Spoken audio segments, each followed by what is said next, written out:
CMUEagles.com here with women's basketball head coach James Arnold following Central Methodist 87-61 victory over Avila on Saturday.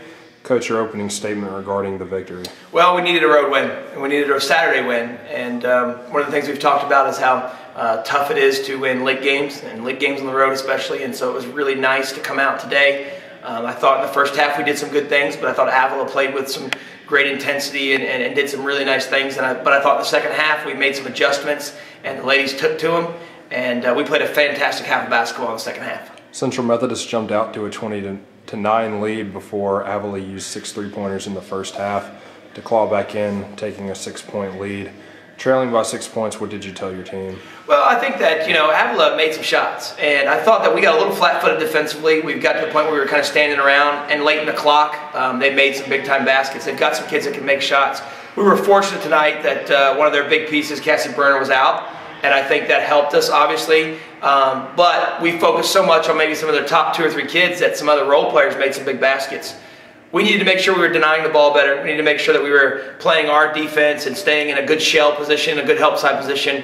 And I thought that, one thing we wanted to do is use our depth again. Avila, to win this game, wanted the game to be in the 40s and 50s, and we wanted to be in the 70s and hopefully get in the 80s for us to be successful. I thought Avila did a great job making shots, but they also controlled the tempo in the first half, and that was an adjustment that the ladies did a great job in the second half of getting it back to our tempo. Your team closed the first half on an 11-1 run to take a 2-point halftime advantage. What did you say to your squad in the locker room at the break? Well, I thought that, Avila just played mid-am and they were down 1 at the half. And Avila's at home, and they're a feisty team that's well coached, and they're shorthanded right now. And so we knew that we wanted to just make sure we persevered, continue to use our depth, and take some of the things that we did when we made our 11-1 run, or when we jumped out to that 20-9 lead or whatever it was.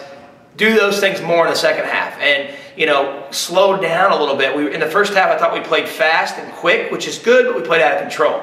The second half, in our last game against Graceland, I thought we played fast and quick and under control, and we did a great job in the second half, and we were able to wear them down with our numbers. Your team dominated them in the second half. At one point, already leading by 12, you held them scoreless for 5 minutes while scoring 19 unanswered, which really turned a competitive game into an absolute blowout.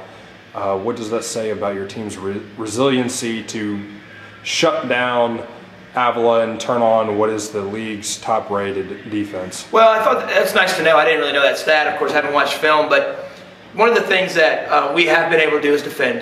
Even in the games that we've not played well and lost, we have done a pretty good job of defending. Rebecca Cabader is really good, and she's a load inside. And so to know that we held her and the Gimlin kid and some of the other ones scoreless for 4 or 5 minutes is a nice little feather in the cap, and that's what we were able to use to blow the game open, and that's what we needed to do. Right now, I think we're playing really good basketball. We've got a lot of people contributing, a lot of people going hard. We're making the extra pass, and therefore we're finding ourselves some really good jump shots or some really good, nice baskets inside. 5 Central Methodist players to finish in double-figure scoring, led by Taylor Cornelison's 14, 12 of those coming in the second half. Did you make it a priority to feed her the ball in the post in the final 20 minutes? Well, we didn't really talk about it, but we've also talked about all week long how we got to continue to go back to inside out. Taylor's numbers haven't been as high as they were early in the year, and a lot of that's because she's on people's radar now. This is a freshman post player that is drawing double teams, is drawing, someone sitting in her lap, and her numbers have gone down a little bit. Part of that is because we haven't done a great job of getting her ball in position to score. I thought Nakia Robinson made some fantastic passes inside to her. Kyra Ray, the guards did a great job of getting the ball inside. And of course, we made 2 or 3 or 4 possessions where we hit some big threes. That also is going to open up the inside. And I thought that Taylor gave us a big lift tonight when we needed it, with Tawanda kind of only being able to play at half speed with a little bit of a nicked up injury. And with BJ getting into foul trouble, I thought that Taylor's minutes and baskets were huge against a really nice player inside in Capader. Jasmine Poteet came up with timely steals, posting 5 to lead all players in Saturday in that statistic. She now has 11 steals in the last 2 games. What do you think has allowed her to ratchet up the defense? Well, I think Poteet has always had the ability physically, and there's been, with every player, there's ups and downs, and I thought that she's had, early in the year, she had some moments where she was great, maybe one of the best players in the league, and then there's been other moments where she's had some struggles. She's new to the system as well. So I'm still trying to learn her, she's still trying to learn me, and I think that right now we're in a good place, and she's been working hard.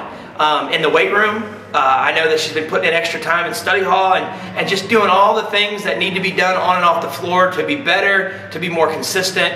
And that play has been tremendous. BJ's steady play with another double-double. And BJ had 6 assists tonight without any turnovers. Slowing the game down, playing quick without being in a hurry. It was a really nice second half. In the last 4 halves of basketball, we played 3 outstanding halves and a pretty good half, so I'm pretty pleased. Your team has now won 2 in a row after going through its first 2-game losing streak of the season. Your team heads to Missouri Valley next Thursday. What are your early thoughts on the Vikings? Well, Missouri Valley hurt us at our place. We were lucky to get away with that game. We made a big shot late and pulled away. I don't think the score is indicative of that, how close that game was, because I think we won by 7 or 8, and that was a 2 or 3 point game. Missouri Valley has some veteran kids that can play, juniors and seniors that can play, and they have some post players that can play, and we need to make sure that we come ready to play and begin to focus on getting a road victory on Thursday.